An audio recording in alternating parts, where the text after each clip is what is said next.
Hey guys, Brad here. I'm doing a vlog style video today to introduce myself because I never have formally introduced myself to my subscribers. I wanted to make a video about why I became a digital nomad, why I left the US, and what I'm doing here in Thailand.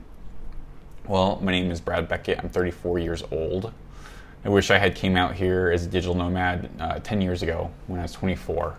I had the affiliate income to do so, but unfortunately, I just wasn't mature enough to think, hey, maybe I should get up and leave my life completely, give up my apartment, give up my car, everything, and just move overseas. I just wasn't emotionally mature enough or mature enough to even think about it, even though I was making in excess of $3,000 to $4,000 a month in affiliate income in 2008. Professionally, I grew up in San Diego. I worked in cybersecurity in IT. I started in IT and I worked my way into cybersecurity. I've been studying cybersecurity ever since I was 12 years old. My parents gave me a lot of computer equipment to work with at a very young age. So I was exposed to everything from Windows 3.1, MS-DOS, to Linux, to Windows 2000, XP, Vista, Me, and then Windows 10. I lived in San Diego and I had my own apartment, I had my own car, I had my own everything. I didn't have roommates. I had the best 4K TV you could get at Costco at the time I bought it, 65 inch. It was the first time I ever had an apartment by myself, that I got by myself, without a spouse or a roommate or anything like that. So I wanted to make it really nice. And so I went out and I bought all this new furniture from Living Spaces. I spent maybe $6,000 to $7,000 furnishing my apartment, and everything matched. I didn't even care how much it was. I just wanted everything to match. I also had, an SUV in San Diego as well. And the reason why I sold everything and I moved to Thailand was because I noticed I was going in a circle. My life was going in a circle daily. I would get up for work. I would take a shower. I'd get ready for work, go to work all day. For some really unappreciative companies, I would get home around 6 or 7 p.m. I'd eat dinner, watch some Netflix, and go to sleep. And that's basically my life for like 4 years. And I realized that I can make a lot of money in cybersecurity, or I could travel overseas. What got me really thinking about it was watching other people's YouTube videos, High in Life, Chris Dodd, Chris the Freelancer, and just random travel videos from all over the world. So I prepared for 1 year. I would go home from work every night. I wouldn't go out to the bars. I wouldn't drink at home. I wouldn't watch Netflix anymore. I actually canceled all of my subscriptions, Netflix, Spotify, Hulu, everything. And I didn't watch, I didn't go to movie theaters. I just went from work to home to watch travel videos for 1 year. I would take a shower, I'd get into bed with my MacBook Pro, and I would just watch travel videos. And after watching travel videos for a few months, I decided, hey, eventually I want to go explore the world. And so I started thinking about it more and more. And whenever someone would make me mad at work, I would always say, I'm moving to Thailand, out loud. And it was a big joke around the office because I'd been saying it for about 8 months. And finally someone's like, are you going to actually move to Thailand? And I said, yeah. And they didn't believe me. Well, one day I quit. And I went home and I rested for a week just to mentally recuperate, because in cybersecurity you have a lot to juggle. You have a lot of information to juggle, and I have ADHD and I take medication for it. And life is actually really hard for me unmedicated. We'll talk about that later, but I had to kind of rest my mind for about a week. And a week into it, I was laying in bed, I was like, oh, my date to fly out of here is coming up in 3 weeks. So I better get started. So I posted little by little, 1 to 2 things a day on Craigslist. And I just took whatever someone would give me for whatever I would post it, my couch, everything. I just wanted to empty my apartment. I didn't care how much, people were giving me to a point. So I sold everything in 3 weeks, and I booked my ticket to Indonesia. Then I took the train down from San Diego to LA to the Indonesian consulate, and I applied for a 6-month social visa, which I was successful, and they granted it to me. So I went home with my visa and my ticket, and I continued to empty out my apartment to the very last Friday. I was leaving on a Sunday night, and I sold all my living room set to one person on Friday night. That's really lucky. Anyways, let me see. I made a checklist. I might bounce around a lot because I have ADHD, so it's kind of hard to stay on track for me. Unfortunately, I'm sorry. I grew up in San Diego, as you know. I sold everything. I had my own everything. I sold everything in 3 weeks. I just couldn't.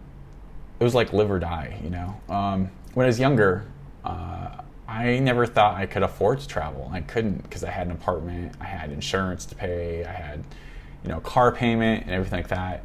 And I wasn't making terribly a lot of money when I was younger, in my 20s. So I never thought when I was 24 just to give up everything, just to sell everything and leave. It was like, you have to pay your rent and pay your car payment and your insurance and everything, then go on vacation. And that's what I didn't really end up having money to do. So when I was older, I had money to travel, but I didn't have the time because of my career. And when I was younger, I didn't think I had the money, but I really did. If I had sold everything and just taken off, I could have done it. But I didn't think I had the money when I was younger, and then I didn't have the time when I was older. So I said, F this. I'm tired of this, not ever being able to go on vacation and seeing other people's Instagram and travel videos, and they looked amazing. And I wanted that for myself. And so, like I said, I sold everything. My friends were like, what are you doing? Because they didn't know until like 30 days, until I was leaving. So I told everyone, hey, I'm moving to Indonesia in 30 days. They're like, what? Are you sure? Have you ever been there? Truth is, I've never been outside the U.S. Since ever in my life. So I took the plunge. I sold everything, gave up my career, everything, my job, car, everything, and just moved to Indonesia, to Bali. And let me tell you, it was the biggest thing I've ever done in my life, the most risky, and the best. And it's been working out great for me. I made an Instagram post shortly after I arrived there that I was living inside of other people's YouTube videos. The YouTube videos that I used to watch about Bali, I was now living inside of them. And I was so overjoyed for once in my life that I didn't even want to film videos or try to make YouTube or blow up on YouTube because I just wanted to enjoy it. It was my first time there. I didn't want to make it about making videos like other YouTubers. It's like their job, okay? So they go to Bali and they're there to film videos. They're not really there to enjoy themselves. They might look like they are in their videos, but trust me, a lot of time goes into planning shots and getting up at 3 in the morning to be at the waterfall at 7 in the morning or 6 in the morning when no one's there. So I didn't really want that to be my life, so I didn't really make a lot of YouTube content. I made a few videos here and there, but not too much. So I went to Bali with no real plan.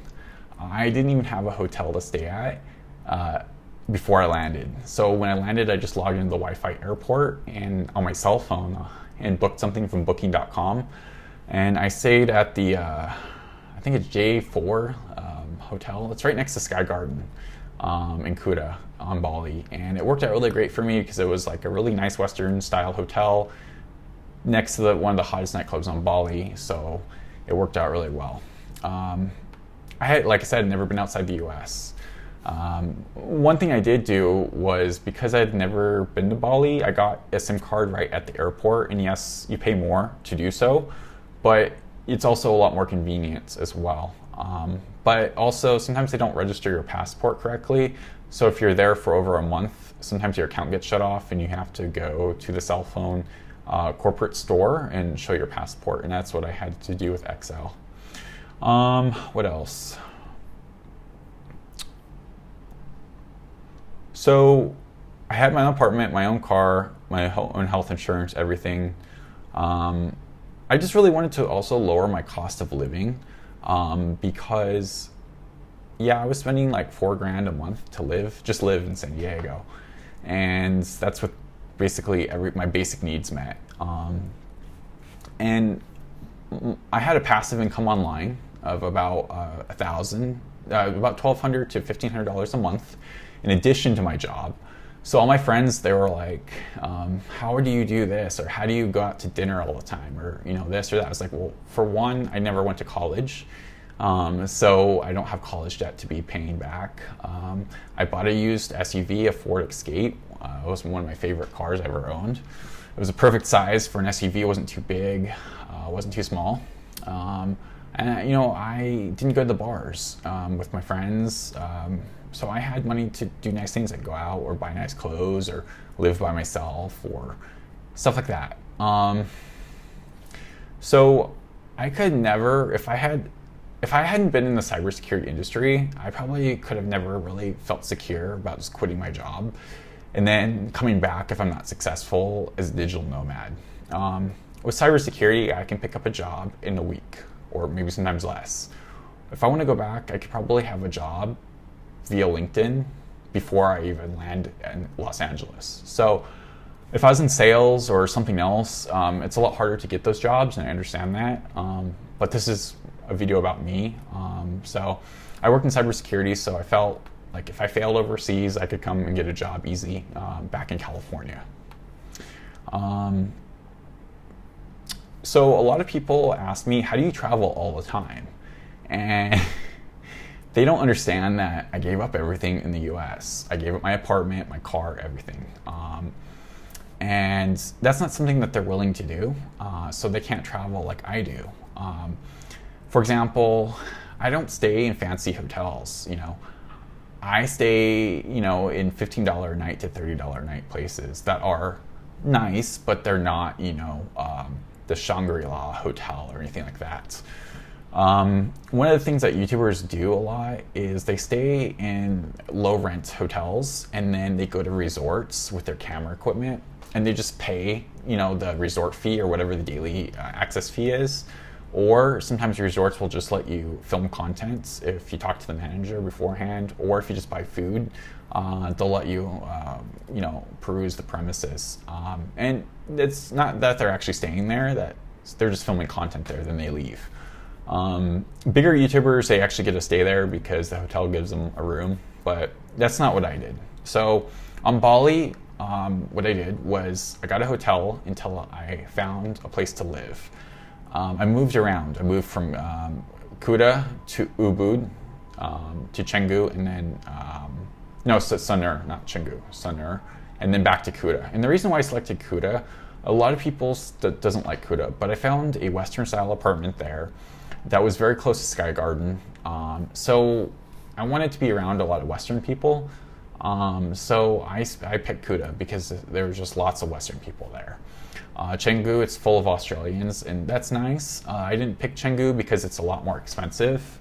Most of the businesses there, I would say probably like 80% are Australian owned, and they're like Western prices. It's like if I were to eat breakfast in Los Angeles or San Diego, it's the same exact price. And I didn't think the value in Canggu was very good for me.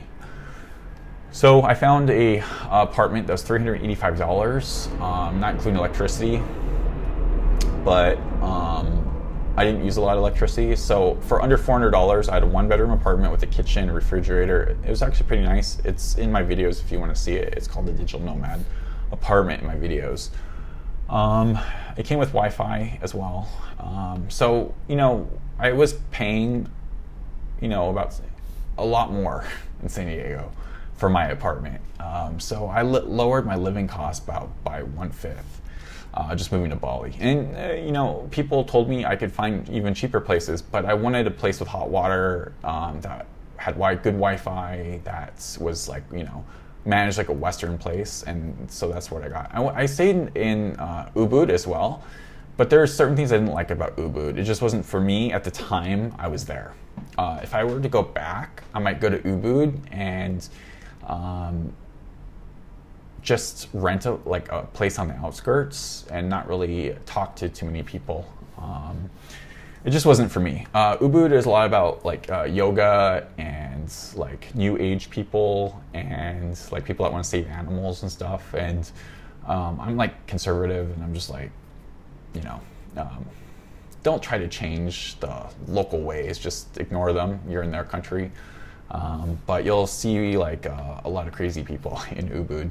But yeah, I would go back to Ubud, just kind of mind my own business, have a small group of friends, and don't tell too many people. No, I can't talk. I wouldn't give out too much of my information. One of the things I noticed was a lot of people were trying to like attach themselves to me, and then they would ask you for something. So my recommendation is, if you go to a foreign country, don't start adding people to your social media. Don't even give them your real name, because they can find you. And it just makes it awkward if you don't want to add them, because I don't want a whole bunch of people that I met once on my Facebook.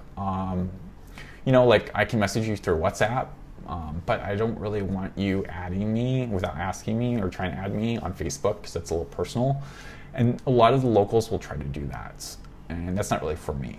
So I moved back to Kuta, like I said, because Sky Garden was there. Sky Garden is a really cool nightclub on Bali, because from 5 p.m. to 9 p.m. For $10 US, you get an all-you-can-eat buffet, and it's good food. It's like really high-quality food, and all-you-can-drink alcohol as well. Now, there are certain things that you have to select from, but I think the menu is very fair for the price. So I'm not a big drinker, but I like to eat Western food on the cheap, and it's not cheap on Bali, Western food. So I would go to Sky Garden. That's primarily why I hold up the apartment behind Sky Garden, was because I could eat Western food cheap at Sky Garden. So yeah, I was able to do it because I got rid of all my monthly expenses back home. I have a $52 a month storage unit, and that's it. It's a 5x5 storage unit. So I wanted to escape the 9 to 5, at least for a while, just to kind of recharge and think of new passive income streams. So if I were to go back to Los Angeles or San Diego or wherever in the US, that I would have, I'd like to at least $3,000 a month passive income, if I ever go back, in addition to working. So what else? I wanted to live inside the YouTube videos that I saw, and Instagram posts, and I am.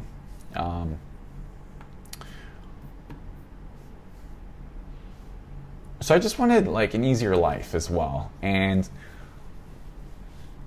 I didn't really want to have to work my guts out every day just to barely make it in San Diego.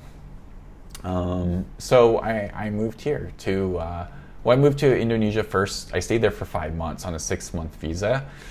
I got kind of tired of it on the 5th month, so I decided to leave and come to Chiang Mai. And I went through Kuala Lumpur, Malaysia. And I was only supposed to be there for like 3 days, but I really liked Kuala Lumpur and I wanted to explore more, so I stayed for about a month, about 3.5 weeks. And then I flew out to Chiang Mai, again with no plan. I got a hotel at the Hop Inn. I really recommend the Hop Inn if you're coming to Chiang Mai or Thailand. I stayed there for about 7 to 10 days. And I started walking around like the expat areas, and I was just looking at different buildings I saw on YouTube. And the place I wanted at first was the condo sign, but it was a little far out from everything, and it was twice the price of where I'm living now. And it has like the biggest pool in Chiang Mai, and that was really important to me at first because I really like to swim. But I decided that I want to do a lot of traveling, and I want to use my apartment more as a storage locker, not really like a pretty YouTube set or anything like that. So I decided to try to find, think about getting a cheaper place. So I walked around the buildings I saw on YouTube, and a lot of them were full because they came in high season. Thank God. I was walking down near Maya Mall, and I found this building here. It's called Prestige, Chiang Mai. And I pay 6,100 baht, which is about, let's see, with the, what it is currently. It's about $191 per month. And that includes 100 internet. And the internet is not delivered by Wi-Fi. It's delivered to your room. I'll call it a room. It's more of like a studio apartment. They call them rooms here, but it's a studio apartment, and it's delivered through Ethernet. It's not delivered through Wi-Fi. Wi-Fi never works good in Southeast Asia because the building materials, they are concrete, and Wi-Fi always sucks. So this building is one of the reasons I selected it. There was a building that had a little bit of a nicer room. It was smaller, but it was newer inside. The interior was newer. For $245 a month, or it'd probably be like $260 now. But the reason why I didn't stay there was because they said, oh yeah, we provide you internet, 5 megabits per second, and you can have it up to like 3 devices. And I'm like, that doesn't sound very good.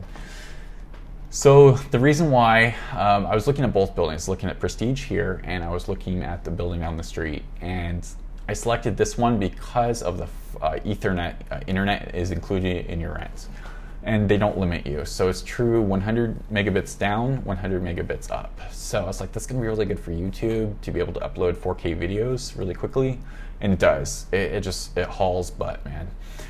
So I'm really happy with this apartment in this building.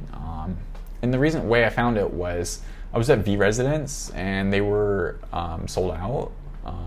So I started walking, and people on YouTube, they would always say, you have to walk in Thailand to find a good place. And for the whole month I was in Kuala Lumpur, when I was back in my hotel at night, I would look at apartments here on YouTube and online in Chiang Mai, and I never found this building online. I had a lot of different ideas, but and pricing, but I actually found the building I'm like living at for like the last couple months just by walking. It looked kind of ghetto from the outside, but I thought, I would look at it and see what it had. And what really got me to live here was the internet. Was fiber optic, AIS fiber optic. They don't limit you on your speed. Building wide Ethernet network. It's actually a really good deal. So they said we just want the last month's rent and the deposit, and you can move in, which was 12,200 baht. Let's see, which is it's $383. So I just pay $383 and I can move in. And I pay my rent with my utilities at the end of the month, every month. And it's super easy. My rent is $191. My utilities is about another $20 to $30, depending if I run my air 12 hours a day or 18 hours a day. Because I pay the government rate. There's a lot of buildings here in Chiang Mai and Thailand that try to upcharge you on electricity. From the government rate of like 3.65 baht per unit to 8 baht per unit or 4 baht per unit. I don't mind 4, but if they round up, whatever. But 8 baht per unit, that doubles your electricity bill. So if I were to go to V Residence, they were charging 8 baht per unit for electricity. That's technically illegal to do now, from what I hear in the Facebook groups in Thailand, but buildings still do it because no one enforces it. But that would double my electricity bill every month. This building here charges the exact government rate. So I just pay them whatever they ask per month, because they read the meter. I made sure all these units had individual meters. I've seen the utility rooms, and they are all individually metered for water and electricity, and they've never tried to rip me off or anything like that here. I don't have a scooter yet. I've been holding off on a scooter because I didn't know what my immigration status was going to be in Thailand. I didn't want to buy one until I was really comfortable. I was going to be here a long time, and I'm still not comfortable with that. It's only $300, but it's just the process you have to go to register it to your name and everything like that. there's something called Tripper, Tripper, scooter rental at the bottom of this building. The guy gives me a really good rate because I'm a resident here. I take care of his bikes.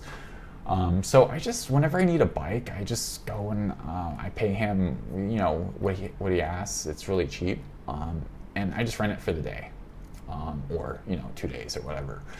And that actually works out really good for me. I have a driver's license now here. I got a driver's license. So the police checkpoints, you just show them your license, they totally just let you go. They're only after the lawbreakers here. So if you're wearing a helmet and your bike's registered and you have a license, you have no problem. What else? So I have been outside the U.S. Since June. I think June, yeah. Or is it July? June, May, April, May. Yeah, June. June 12th. June 11th was when I left LAX. I landed in Denpasar, Bali, on the 12th of June. So it's almost been 1 year. In just a couple months, it's going to be 1 year. And, if you can do 1 year, you can do 3 years. If you can do 3 years, you can do 5. If you can do 5, you can do 10. So what I miss about the U.S. is the quality of the apartments. I miss a bathtub. I miss, good hot water. That's pretty much it. I don't really miss anything else. What else do I miss? Yeah, that's it. That's the only thing I miss is having a bathtub. If this place had a bathtub, it would be perfect. But the places that have bathtubs, they're like 15,000 baht a month, which is not what I want to pay. I can afford it, I just don't want to pay it. Because I'd rather pay for an Air Asia ticket to Kuala Lumpur or India or somewhere else and just travel. So I'm stuck with a shower, but I do miss a bathtub. The hot water, I have an inline hot water heater, and if you take a shower in the daytime, it's no problem. Like the hot water is hotter than you can even stand it in the daytime, because here there's tanks on the roof, and what happens is the water gets pumped up to the roof and then it flows downward, and that's in case the water gets turned off or whatever. It's just, I think, a cultural thing. I don't think that their water mains here, their city water, has a lot of pressure that can support a whole building like in the US. So there's tanks on the roof, and it uses gravity, and I'm sure it uses a pressure pump as well. And that's cool because sometimes if the water gets turned off or whatever, you still have water for a while. But the water gets hot in the daytime because it's about 98 degrees today, and with the sun on the tanks, it actually really heats the water a lot. So when it flows down from the roof and it's already kind of lukewarm, and then it goes through the instant hot water heater, even a small one is fine. The only thing I miss is really hard water pressure. In my apartment in the US, I had really good water pressure, and we had a central boiler, so I had unlimited hot water and everything like that. But you get used to it. I'm not paying almost $2,000 a month for rent anymore. I'm paying $191 or whatever it is. And the Thai baht versus the dollar, it fluctuates, so it sometimes it's 183, sometimes it's 191, whatever. Another thing I did was I got into a credit union. I stopped using banks a long time ago, 10 years ago, but I found a credit union that does not charge any foreign transaction fees. It converts the currency at the live rate, and it also reimburses foreign ATM fees. So, and it's not Charles Schwab, that's a bank. It's an actual credit union, and so that's how I bank. I just get money directly deposited to my account from my passive income source, and I just withdraw it here. And then my bank at the end of the month gives me about $20 back in, my credit union, not my bank. Sorry. It gives me about $20 a month. It reimburses me that at the end of the month. So I just transfer it from my savings to my checking, and my ATM fees are reimbursed. So what I'm hoping to do with this video is let my subscribers learn more about me and why I became a digital nomad, and everything like that. Like I said, I never really introduced myself to my subscribers and let them got to know me. And one of the reasons for that is I worked in cybersecurity for a long time, ever since I was about 24. And with that, I worked also, physical security is part of cybersecurity, and I'm like very closed off normally as a person. I'm very private. I don't want people knowing anything about me except for very close friends. I guard my social media like no other. The privacy settings, I have 2-factor authentication on everything. It's really hard for me to actually do this video and let people know about me, because for last 10 years, I've been so closed off and so private. Even like people that were acquaintances, I was very careful with what I told them about myself. So making this video is actually really hard. It took me a long time to do. But I hope you guys really enjoyed it and learned more about myself. And I hope that if you're not subscribed, that you'll hit the subscribe button. I'm trying to get to 1,000 subscribers on YouTube so I can live stream on mobile again, and also activate my AdSense. Why don't you guys comment below about what kind of videos you want to see? Do you just want to see like my daily life here in Chiang Mai, or do you want to know the prices of things, or where I eat? Let me know in the comments below. And don't forget to hit the subscribe button and the bell icon as well, so you're notified whenever I upload a new video. And follow me on Instagram, Brad Beckett on Instagram. I need more Instagram followers. I only have like 7,000, so I need more. But subscribing on YouTube will be a big help if you guys can do that. I hope you guys have a good day, and I'll see you in the next video.